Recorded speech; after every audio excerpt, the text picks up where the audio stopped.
my spirit feel the warmth of your embrace. Let me be a holy habitation where your spirit is pleased to dwell. Oh Lord, I long to know your glory. I welcome you today for this program, ఈ దినమున యొక్క ప్రచారాన్ని అందరికీ ఆహ్వానము. and my title today is Fight the Good Fight. ఈ యొక్క సందేశం యొక్క ముఖ్య అంశము మంచి పోరాటము పోరాడుదుము. In all of us who are born in this world, ఈ లోకంలో జన్మించిన ప్రతి ఒక్కవారు కూడా whether we like it or not, we enter a fight. మనకి ఇష్టం ఉన్నప్పటికీ ఇష్టం లేనప్పటికీ మనం ఒక పోరాటంలో పాల్గొంటాం. It's a spiritual fight, not just a physical fight, it's a spiritual war. ఇది ఆత్మిక ఒక పోరాటము. And we are, as human beings are born into this world, we enter that battle whether we like it or not. మనం ఈ లోకంలో జన్మించినప్పుడు మనకి ఇష్టం ఉన్నప్పటికీ ఇష్టం లేనప్పటికీ కూడా మనం ఒక పోరాటంలో మరి పాల్గొనాల్సి ఉంటున్నది. Satan and all his forces, శైతాను వారి దుష్ట సంబంధులు అందరూ కూడా they want to destroy your life. వారి ఒకే ఒక ఉద్దేశం మనని నాశనం చేయాలన్నది. So it's a war, అందుకనే అదొక యుద్ధం అంటున్నది. and we should know how to fight that war. ఆ యుద్ధాన్ని మనం ఏ విధంగా పోరాడడం అన్నది మనం నేర్చుకోవాలి. Those who are not aware of it or not careful, they can be destroyed in that war. మరి ఎవరికైతే ఈ విషయం యొక్క అవగాహన లేదో వారికి రాదో వారు నాశనం అయిపోతూ ఉన్నారు. Today we will read from 2 Timothy chapter 2 verse 3 to 7. Timothy రాసిన రెండవ పత్రిక 2వ అధ్యాయము 3 నుంచి 7 వచనాలు మనం చదివి చూద్దాం. Verse 3 and 4 says, 3-4 వచనాల్లో ఈ విధంగా రాయబడి ఉన్నది. You therefore endure hardness as a good soldier of Jesus Christ. No soldier in active service entangles himself in the affairs of everyday life, so that he may please the one who has enlisted him as a soldier. క్రీస్తు యొక్క మంచి సైనికుని వలె నాతో కూడా శ్రమను అనుభవించుము. సైనికుడెవడును యుద్ధమునకు పోవునప్పుడు తన్ను దుండులో చేర్చుకునే వానిని సంతోషపెట్టలేనని ఈ జీవన వ్యాపారంలో చిక్కుకొనడు. And verse 5 says, If anyone competes as an athlete, he does not win the prize unless he competes according to the rules. మరియు జట్టి అయిన వాడు పోరాడినప్పుడు నియమ ప్రకారం పోరాడుకుంటే వానికి కిరీటము దొరకదు. And verse 6 and 7 says, The hard-working farmer ought to be the first to receive his share of the crops. Consider what I say, for the Lord will give you understanding in everything. 6-7 వచనాల్లో పాటుపడిన వ్యవసాయకుడే మొదటి ఫలంలో పాలు పుచ్చుకొనవలసిన వాడు. నేను చెప్పు మాటలు ఆలోచించుకొనుము. అన్ని విషయముల యందు ప్రభు నీకు వివేకమును అనుగ్రహించును. Here we see 3 different things. ఇక్కడ 3 విషయాల గురించి రాయబడి ఉన్నది. One is about a soldier. మొదటిగా సైనికుడు. Another is about an athlete. రెండవది క్రీడాకారుడు. And about a farmer. మూడవది వ్యవసాయకుడు. So these 3 things we have to understand what they mean. ఈ 3 విషయాలు ఏంటి అన్నది మనం అర్థం చేసుకోవాలి. Because Paul in the last verse says, Consider these things, for the Lord will give you understanding. ఈ విషయాలు మనం ధ్యానించినట్లయితే ప్రభువు మనకు వివేకం అనుగ్రహించునని రాయబడి ఉన్నది. And today we will talk about a soldier. ఈ దినాన మొదటగా మనం సైనికుని యొక్క విషయం ధ్యానిద్దాం. I work in Kashmir. నేను కశ్మీర్లో పనిచేస్తున్నాను. When I went, there used to be soldiers everywhere. నేను మొదటగా కశ్మీర్ ప్రాంతం వెళ్ళినప్పుడు అక్కడ ఎక్కడ చూసినా కానీ సైనికులే ఉంటుండేవారు. It's a cold climate. In the winter it's very cold. అక్కడ మరి చలికాలం చాలా తీవ్రమైన చలిగా ఉంటుంది. But throughout the night they'll be standing at the post. మరి రాత్రంతా కూడా ఆ సైనికుడు తన స్థలంలో నిలబడే ఉంటాడు. With the gun ready. ఎప్పుడు కూడా తన తుపాకీని సిద్ధం చేసుకుని. Whether it's raining. అక్కడ వర్షం పడుతున్నప్పుడు, whether it's snowing, అక్కడ మరి మంచు పడుతున్నప్పుడు, whether it's cold, ఎంత చల్లగా ఉన్నప్పుడు కూడా, whether it's hot, అది ఎంత వేడిగా ఉన్నప్పుడు కూడా, they are always ready. వాళ్ళు ఎప్పుడు కూడా సిద్ధముగా ఉంటారు. So we used to see the soldiers. మేము సైనికులు చూస్తూ ఉంటాం. Nowadays they're not that much now. ఈ మధ్య అంతగా లేరు. It's very calm now. ఇప్పుడు చాలా ప్రశాంతంగా ఉంటున్నది. When I went there first, నేను మొట్టమొదటిగా కశ్మీర్ వెళ్ళినప్పుడు every 100 yards there used to be a soldier. ప్రతి 100 అడుగుల దగ్గర ఒక్కొక్క సైనికుడిని చూస్తూ ఉండేవాడు. No, not 100 yards. Every 10 yards, 10-15 yards there used to be a soldier. ప్రతి 10-15 అడుగుల మధ్యలో కూడా ఒక సైనికుడు కనిపిస్తూ ఉండేవాడు. And by watching them, we learnt a lot of things. వారిని చూసి మేము ఎన్నో విషయాలు నేర్చుకున్నాం. The first thing that I learned about a soldier. మొట్టమొదటి ఒక సైనికుడి గురించి నేను నేర్చుకున్నది And ఏంటంటే, so when we learn the characteristics of a soldier, ఒక సైనికుడి యొక్క చరిత్ర, వారి జీవిత శైలిని చూసినట్లయితే we will know how we can be good soldiers. మనం కూడా ఒక మంచి సైనికుడిగా ఏ విధంగా ఉండాలి అన్నది నేర్చుకుంటాం. We are not fighting physical wars, మనము బాహ్యరీతమైన పోరాటలేదు, but our war is in the heavens. మన యుద్ధము పరలోకమందుంటున్నది. We battle against the spiritual forces of darkness. మనం అంధకార శక్తులతో పోరాడుతున్నాం. So we need to know what are the qualities of a good soldier, అందుకని నిమిత్తమే మనము ఒక మంచి సైనికుని యొక్క లక్షణాలు ఏంటో మనం తెలుసుకోవాలి. so that we don't lose the battle. ఎందుకంటే మనము ఆ యుద్ధము ఓడిపోకూడదు. We are already on the winning side. మనము గెలిచే వారి పక్షంలోనే ఉన్నాము. If you have accepted Jesus Christ into your life, మన జీవితంలో యేసు ప్రభువుని రక్షకుడిగా అంగీకరించినట్లయితే you are already on the winning side. మనము జయం పొందిన వారిలో భాగంలోనే ఉన్నాం. Christ has won the battle for you. మన కొరకు క్రీస్తు ఆ యుద్ధంలో నుంచి విజయం మనకు అనుగ్రహించారు. And we are fighting from the victory side. మనము గెలిచిన స్థానం నుంచి పోరాడుతున్నాం. But why is it that so many Christians are not able to live that victorious life? మరి అయితే అనేకమైన క్రైస్తవులు ఎందుకు ఈ విధంగా మరి జయవంతులుగా ఉండలేకపోతున్నారు? Because they're not living like good soldiers. ఎందుకంటే వారు ఒక మంచి సైనికుడిగా జీవించట్లేదు. They don't know what are the characteristics of a good soldier. మరి ఒక మంచి సైనికుడి యొక్క లక్షణాలు ఏంటో వాళ్ళకి తెలియదు. Now the first thing about a good soldier, మొట్టమొదటిది ఒక సైనికుడి యొక్క లక్షణం ఏంటంటే, to become a soldier, ఒక సైనికుడిగా ఉండాలంటే they go through rigorous training. వాళ్ళు ఎంతో మంది తర్బీదును పొందుతారు. Morning sometimes I get up and go on the road. మరి పొద్దున ఉదయకాల సమయంలో మేము రోడ్డు మీదకి వెళ్ళినప్పుడు, In Hyderabad, హైదరాబాద్ లో చూసినప్పుడు, in the army area, army canteen వైపు చూసినప్పుడు, 5:30 in the morning, మరి పొద్దున 5:30 గంటల సమయంలో you will see them jogging on the road వాళ్ళు పొద్దున్నే మరి జాగింగ్ చేస్తూ ఉన్నట్టు with కనిపిస్తుంది. full uniform మొత్తం పూర్తి యూనిఫామ్ and వేసుకుని, carrying the rifle వాళ్ళ చేతిలో మరి రైఫిల్ పట్టుకుని, and backpack, ఆ వెనకాల మరి బ్యాగ్ లో బరువును పెట్టుకుని, full heavy boots, పెద్ద పెద్ద మరి బూట్లు వేసి and ధరించుకొని they have to go jogging. వాళ్ళు మరి జాగింగ్ చేస్తూ ఉండాలి. Oh, it's very tough. అది చాలా కష్టము. Tough training they go through. వాళ్ళు ఎంతో మరి కష్టమైన మరి తర్బీదుని పొందుతారు. Lot of physical exercise they have to do. వారు శారీరకంగా ఎంతో మరి కసరత్తులు చేస్తూ ఉంటారు. Unless they are really committed, they sometimes give up. They say, "Oh, this is too much for me." చాలా మంది ఎవరైతే వారు తీర్మానించుకోలేకపోతారో వారు మధ్యలోనే వదిలేసి వెళ్ళిపోతుంటారు. But a good soldier goes through rigorous training. అయితే ఒక మంచి సైనికుడు ఎంతో మరి తీవ్రమైన తర్బీదుకు మరియు తను తాను అప్పగించుకుంటాడు. They are pushed to the limits. వారు మరి సహించలేనంత వరకు కూడా వారు తర్బీదు పొందుతుంటారు. And when you come to some even higher level of soldiers like the black cats, they're even heavier training they go through. మరి ఇంకా మరి ఉన్నతమైన స్థాయిలో మనం చూసినట్లయితే బ్లాక్ క్యాట్ కమాండర్స్ ఉంటారు. వారు ఇంకా తీవ్రమైన మరి తర్బీదు పొందుతూ ఉంటారు. Tremendous training. ఎంతో తీవ్రమైన మరి తర్బీదు. And they're always fit. వారు ఎప్పుడు కూడా మరి సిద్ధంగా ఉండి Now, ఉంటారు. as a Christian, ఒక క్రైస్తవుడిగా we need to have our training also. మనం కూడా అదే విధమైన తర్బీదు కలిగి ఉండాలి. Because we are not battling physical people. ఎందుకంటే మనం బాహ్యరీతంగా మనుషులతో మనం It's పోరాడట్లేదు. not against other countries. మనం వేరే యొక్క జాతులు వాళ్ళతోటి మనం But పోరాడట్లేదు. we are battling spiritual forces which are very strong. మనము మరి కఠినమైన అంధకార శక్తులతో పోరాడుతున్నాం. There is no place in your Christian life to be very lazy and there's no place for that. మరి క్రైస్తవ జీవితంలో సోమరితనానికి చోటే లేదు. We need discipline.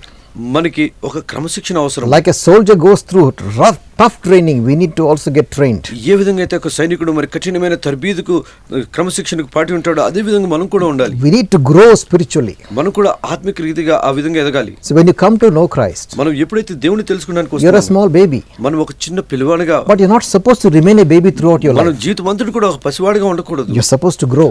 మనం ఎదగాలి. You're supposed to become mature. మనము పరిపక్వం పొందాలి. You're supposed to know your enemy. మనం మన శత్రువును కనుగొనాలి. You're supposed to know the weapons that you have. మన చేతిలో ఉన్న అస్త్రములు ఏంటో మనకు తెలియాలి. You're supposed to know how to be a good soldier. మనం ఏ విధంగా ఒక మంచి సైనికుడిగా ఉండాలో తెలియాలి. There are many people who remain like babies throughout their life. చాలా మంది మరి జీవితకాలం అంతా కూడా పసిపిల్లవారిగానే ఉండిపోతుంటారు. They are not able to take part in the battle. వారు యుద్ధంలో ఎప్పుడు కూడా భాగము తీసుకోరు. And Satan is able to defeat them easily. వారిని శైతాను ఎంతో సులువుగా మరి ఓడిస్తూ But ఉంటాడు. that's not the way it should be. ఆ విధంగా ఉండకూడదు. As good soldiers, we should win the battle. ఒక మంచి సైనికుడిగా మనం యుద్ధం గెలవాలి. Because God is on our side. ఎందుకంటే దేవుడు మన పక్షాన The ఉన్నాడు. power of heaven is behind us. పరలోక శక్తులు మన తోటి కూడా We ఉంటున్నాయి. don't have to lose the battle. మనం యుద్ధం ఓడిపోవడానికి It's వీలు లేదు. already won. ఎందుకంటే ఆ యుద్ధం ఎప్పుడో గెలిచారు. The book of Colossians says మరి కొలొస్సీలు రాసిన పత్రికలో that he has made an open show of the devil and defeated him at the cross. ఆయన మరి బాహ్యంగా బయటపరిచి శైతాను అంధకార శక్తులను ఓడించని రాయబడి ఉన్నది. So how do we discipline ourselves? మనం క్రమశిక్షణలో ఏ విధంగా పెట్టుకోగలం? We need to meditate on the word of God. మన దేవుని వాక్యాన్ని ధ్యానించాలి. We need to get the word of God deep into our hearts. మన హృదయంలో దేవుని వాక్యాన్ని మరి లోతుగా అలవర్చుకోవాలి. Not just reading and going. కేవలం చదివి మర్చిపోయేవారుగా కాదు. We need to meditate. దాన్ని మనం ధ్యానించాలి. What is the meaning of meditation? ధ్యానించడం అంటే ఏంటి? So many of us, we just read the Bible one chapter and we say, I finished my Bible, and we go, we forget what the Bible says. చాలా మంది ఒక అధ్యాయం Bible చదివి వెళ్ళిపోతుంటారు. వారు ఏం చదివారో ఏంటో కూడా వారికి తర్వాత మర్చిపోతుంటారు. They don't spend time thinking on what they have read. వారు ఏ విషయాన్ని అయితే చదివారో దాని గురించి ధ్యానించరు. Meditating means you go over the same passage again and again in your mind till you get all the strength from it. ధ్యానించడం అంటే ఒకే వచనాన్ని మరి అనేక సార్లు చదివి దాని యొక్క సారాంశం ఏంటి, దాని ఉద్దేశం ఏంటి అన్నది ఆలోచించి దేవుని దగ్గర నుంచి గ్రహించుకుంటాం. Don't just rush through. కేవలం త్వరగా పేజీలు తిప్పటం Take కాదు. time. సమయాన్ని తీర్చండి. Let the word of God sink into you. దేవుని వాక్యం మీ హృదయంలో వెళ్ళడానికి As the word of God increases in your life, ఏ విధంగా అయితే దేవుని వాక్యం మన హృదయంలో ఎదుగుతూ ఉంటుందో you will mature. మనము పరిపక్వం చెందుతాం. You will know the things of God. మన దేవుని యొక్క విషయాలను You ధ్యానించగలం. will know what the Bible says about your life. దేవుడు మన జీవితం గురించి ఏం మాట్లాడుతున్నారో మనం You తెలుసుకోగలుగుతాం. will know the weapons that you have. మన చేతుల్లో ఉన్న అస్త్రాలు ఏంటో మనకు తెలుస్తున్నవి. You will know the enemy. మనం శత్రువుని కనుగొంటాం. And you will know what God has given you. దేవుడు మనకి ఏమి ఇచ్చారు అన్నది తెలుసుకుంటాం. You will not be ignorant. మనము అజ్ఞానులుగా ఉండము. Second thing, we need discipline in our prayer life. మన ప్రార్థన జీవితంలో ఒక క్రమశిక్షణ ఉండాలి. And spend time in prayer and worship. దేవుని సన్నిధిలో సమయాన్ని గడిపి ప్రార్థించి ఆరాధించాలి. People just have very short time in their prayer. చాలా మంది కొద్ది సమయం మాత్రమే దేవుని ప్రార్థనలు గడుపుతుంటారు. They just dump a few problems on God and they go. వారికి ఉన్న కొద్ది సమస్యలన్నింటినీ కూడా దేవుని సన్నిధికి వదిలేసి వెళ్ళిపోతుంటారు. The time you spend in the presence of God will you receive the grace of God. దేవుని సమయంలో ఎంత సమయాన్ని వెచ్చిస్తావో అంత కృపను పొందుకోగలుగుతాం. The time you spend worshiping and praising God, the time you spend in talking to Him, you will grow into His nature. ఎంతగా దేవుని సన్నిధిలో మన సమయం గడుపుతుంటామో, దేవుని సన్నిధిలో మనం ఆరాధిస్తుంటామో, మన దేవునిలో ఎదుగుతూ ఉంటాం. We are talking about the rigorous training of a soldier. మనము ఒక కఠినమైన తర్బీదు సైనికుడు ఏ విధంగా పొందుతాడో దాని గురించి మాట్లాడుతున్నాం. Meditating on the word of God. దేవుని వాక్యాన్ని ధ్యానించటం. Spending much time in prayer. ఎంత ఎక్కువగా సమయం దేవుని సన్నిధిలో ప్రార్థన చేయటం. Spend regular fastings and prayer. How many of us fast and pray? ఎంతమంది ఉపవాస ప్రార్థన చేస్తున్నారు? Do we spend ప్రార్థన చేయటం. Do you spend regular fastings? మీరు మరి నిరంతరము మరి ఉపవాస ప్రార్థనలో ఉంటున్నారా? It's a good thing to have at least one day a week in fasting and prayer. మరి వారంలో ఒక దినమైన కనీసం ఉపవాస ప్రార్థన చేయటం ఎంతో అవసరం. These are all rigorous training that you go through. ఇవన్నీ కూడా మరి కఠినమైన తర్బీదు అయింటున్నది, దేవుని సన్నిధిలో ఒక training అయింటున్నది. And if you don't go through all these things, ఒకవేళ మనం ఎన్నిటి గురించిలో you will వెళ్ళట్లున్నట్లయితే be a very weak Christian. మనం ఎంతో మరి బలహీనమైన క్రైస్తవులుగా And ఉంటున్నాం. Satan can easily defeat you. శైతాను ఎంతో సులువుగా మనం ఓడించి He వేస్తాడు. knows that he is defeated. శైతానుడికి తెలుసు వాడు ఓడిపోయాడని. But if you don't know what you have, ఒకవేళ నీ దగ్గర ఏముంటున్నదో నీకు తెలియనట్లయితే, so if you have not trained your understanding, ఒకవేళ మనకు అర్థం చేసుకుంటున్న దాన్ని మనం తర్బీదు పొందినట్లయితే, if you have not known your authority, మన యొక్క అధికారాన్ని మనం తెలుసుకుని పోయినట్లయితే, he can deceive you. శైతానుడు మన సులువుగా ఓడిస్తాడు. And he will deceive you and defeat you. వాడు మనని మోసం చేయటమే కాకుండా మనని ఓడిస్తుంటాడు. Book of Hosea chapter 4 verse 6.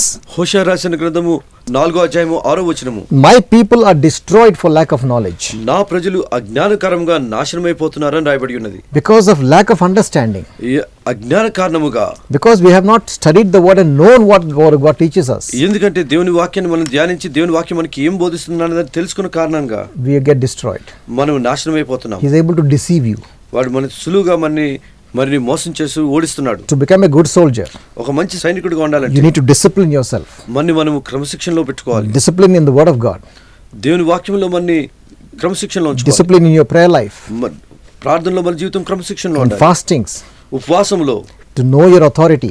మన అధికారం మనం తెలుసుకునుట, And to be able to use it. మనం ఆ అధికారాన్ని ఉపయోగించుకునుట. Now the second characteristic of a good soldier. రెండో ఒక వ్యక్తిత్వం, ఒక మంచి సైనికుడు ఉండాల్సింది ఏంటంటే, The first was rigorous training. మొదటి లక్షణం ఏంటంటే కఠినమైన తర్బీదు పొందుట. The second one is రెండవది, he is always in the uniform. ఎల్లప్పుడు కూడా మరి యూనిఫామ్ లో ఉంటాడు. ఏ విధంగా సైనికుడు ఉంటాడు అదే uniform ధరించటము. You don't find a soldier on duty wearing t-shirt and jeans. మనము ఏ ఒక్క సైనికుడు కూడా డ్యూటీలో ఉన్నప్పుడు ఒక జీన్స్ వేసుకొని టీ-షర్ట్ వేసుకొని మనం చూడము. Always we see the soldiers in Kashmir, they have the bulletproof vest, the whole dress, the cap, the boots, the belt, and the gun and everything ready. మేము కాశ్మీర్లో చూసిన సైనికులు ఎల్లప్పుడు కూడా మరి బుల్లెట్ ప్రూఫ్ జాకెట్లు వేసుకొని యూనిఫామ్లు వేసుకొని బూట్లు ధరించి తుపాకీ ఎప్పుడు కూడా రైఫిల్ సిద్ధంగా ఉంచుకొని ఉంటారు. We as children of God, మనం దేవునికి బిడ్డలమైన మనము we must be in uniform always. ఎల్లప్పుడు కూడా మనం యూనిఫామ్ ధరించి వారు. What is our uniform? మన uniform ఏమైంటున్నది? The Bible talks of the uniform as the armor of God. మన యూనిఫామ్ ఏంటంటే దేవుని మనకి ఇచ్చిన అస్త్రములు ఏంటున్నవి. God has given us an armor. దేవుడు మనకు ఒక అస్త్రములు ఇచ్చి ఉంటున్నారు. By faith we put on that armor. మరి విశ్వాసం ద్వారా మనము ఆ వస్త్రాలను ధరించుకుని Don't see anything on us physically. మనం బాహ్యరీతంగా మనం ఏవి కూడా చూడము. But spiritually, ఆత్మిక రీతిగా we are covered with an armor of God. మనం దేవుని యొక్క మరి కవచ వస్త్రములు ధరించుకుని వారుగా ఉంటున్నాం. And we should make sure that we are always in that uniform. మనం ఎల్లప్పుడు కూడా ఆ వస్త్రములు ధరించుకుని వారుగా ఉండాలి. Never leave it aside and go naked. ఎప్పుడు కూడా వాటిని ఆ వస్త్రములను విడిచిపెట్టి నగ్నముగా వెళ్ళకూడదు. Spiritually naked, I mean.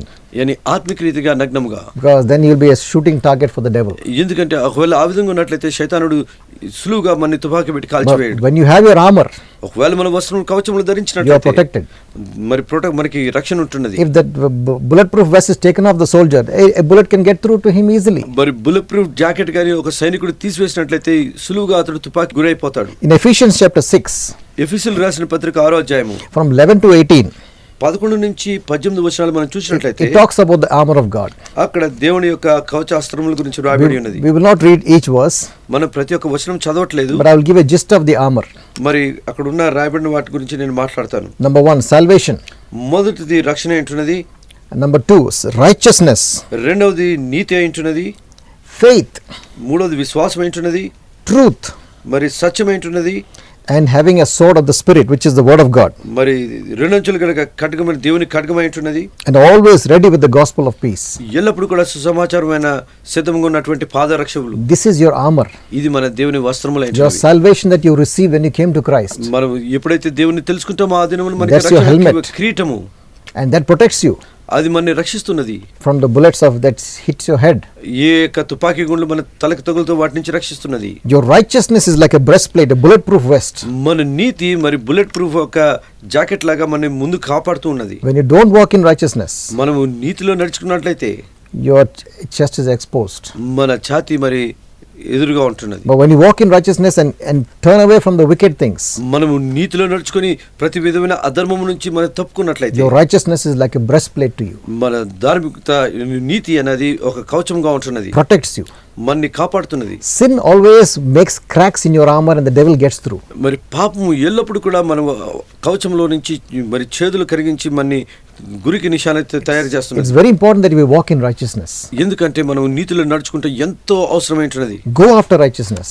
నీతిని వెంబడించాలి. Say, Lord, I want to be clean. ప్రభువా నేను శుద్ధుడిగా ఉండాలి. I don't want sin in my life. ప్రభువా నా జీవితంలో పాపం ఉండకూడదు. You must make a decision.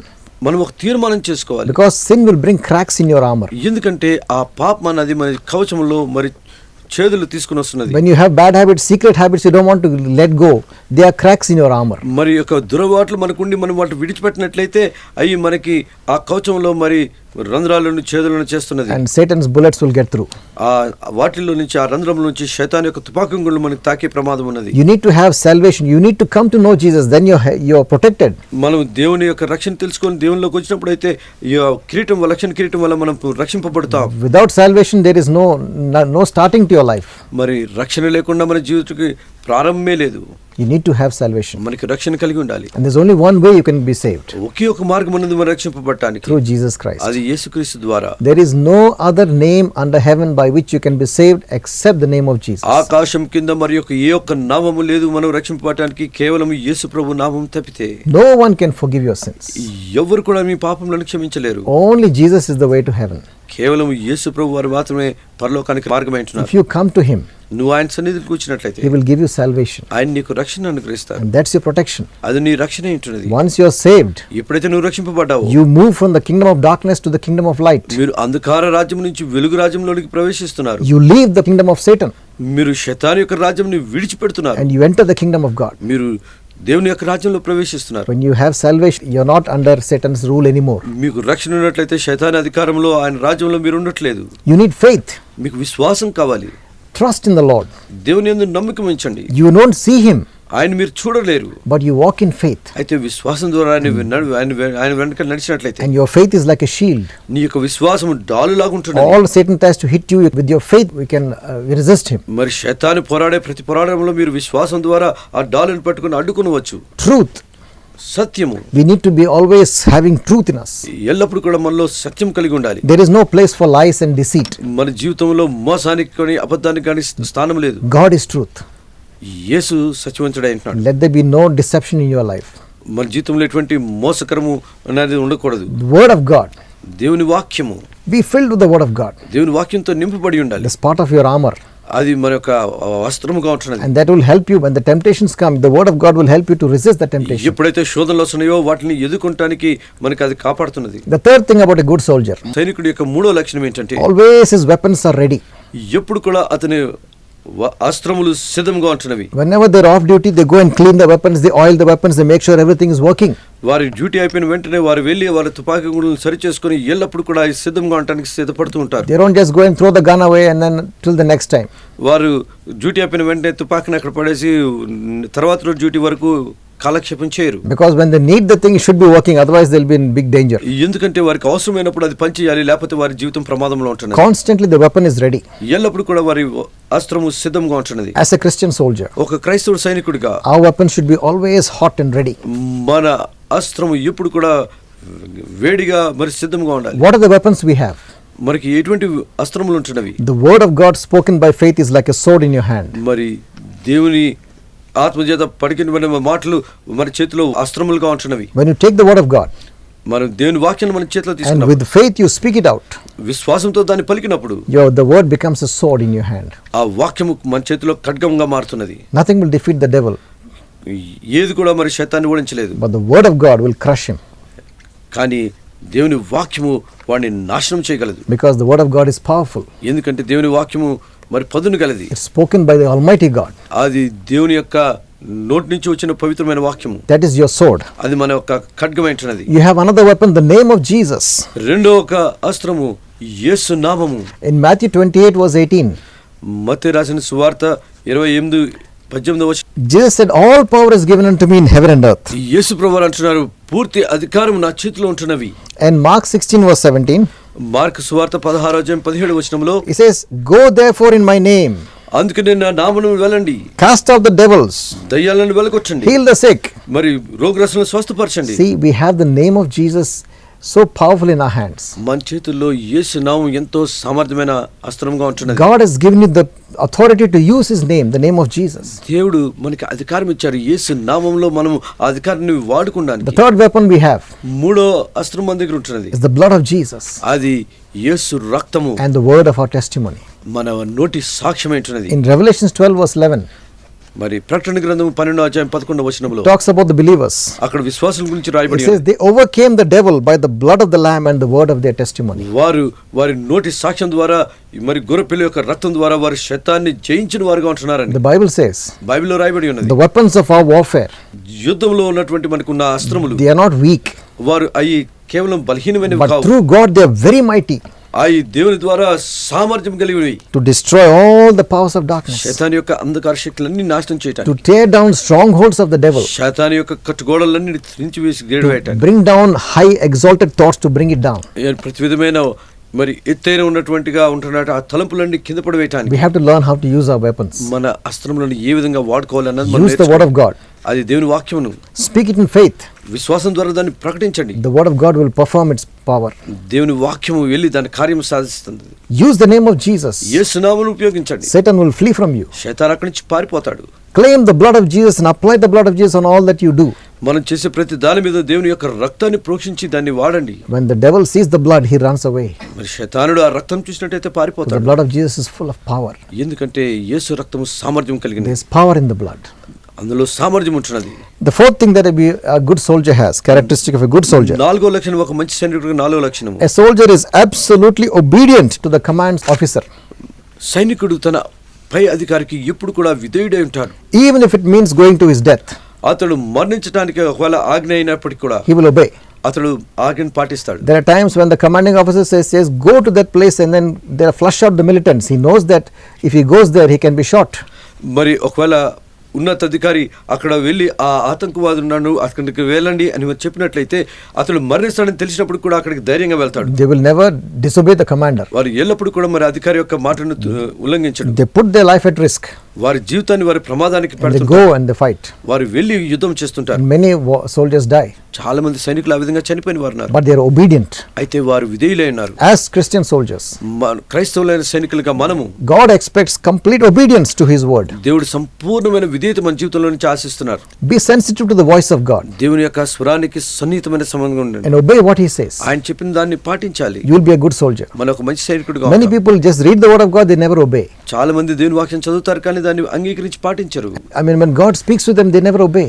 దేవుడు వారితో మాట్లాడినప్పుడు వారు విధేయులుగా ఉండరు. If you want to be a good soldier, ఒకవేళ నువ్వు మంచి సైనికుడు ఉండదలిచినట్లయితే absolute obedience to what God says. మరి సంపూర్ణమైన విధేయత కలిగి ఉండాలి. Don't give excuses దానికి ఎటువంటి సాకులు చెప్పకూడదు. and don't say, oh, I can't do this, I can't do that. మీరు సాకులు చెప్పి నేను ఇది చేయలేను అది చేయలేను అని చెప్పకూడదు. When God tells you something, do it.